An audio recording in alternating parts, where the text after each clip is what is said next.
Welcome, my dear students.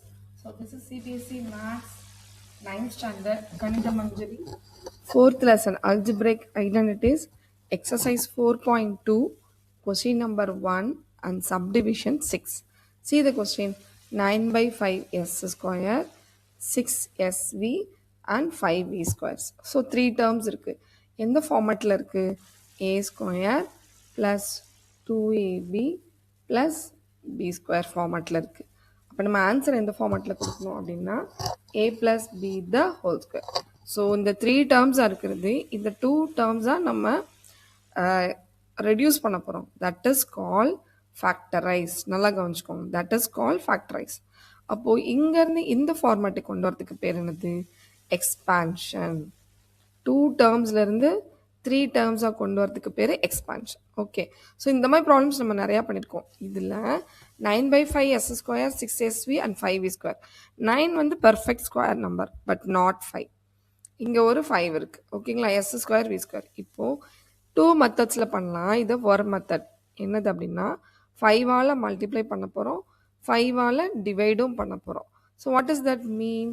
It is neutral. Do you understand, my dear? Because நம்ம 5ஆல் multiply division. see இங்கே 1 அப்படி தானே? So அந்த 1 தான் நம்ம 5 by 5 எழுதுகிறோம். இப்போ என்ன பண்ண போகிறோம்னா take the 5 in the numerator and multiply each term multiply பண்ண போகிறோம். So keep the denominator 5 as it is. இப்போது மல்டிப்ளை பண்ணிங்கன்னா what do you get? நான் இங்கே பாருங்க, இங்கே எழுதுவோம் 9 into 5 into 9 by 5. அப்போது 5 கேன்சல்.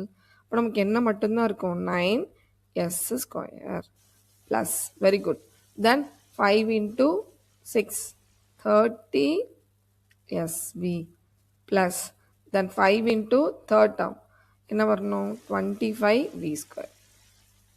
ஓகே, ஸோ நம்ம எதுக்காக 5 மல்டிப்ளை பண்ணோம்? இந்த டினாமினேட்டர் 5 எலிமினேட் பண்ணுறதுக்கு. Okay, so 1 by 5. இப்போ பாருங்கள், நமக்கு இங்கே பர்ஃபெக்ட் ஸ்கொயர் டேர்ம் வந்துருச்சு, இங்கேயும் வந்துருச்சு. So what is the perfect square term? Yes, obviously 3s the whole square plus அடுத்து நான் லாஸ்ட் டேர்ம் எழுதுங்க 5v த ஹோல் ஸ்கொயர்.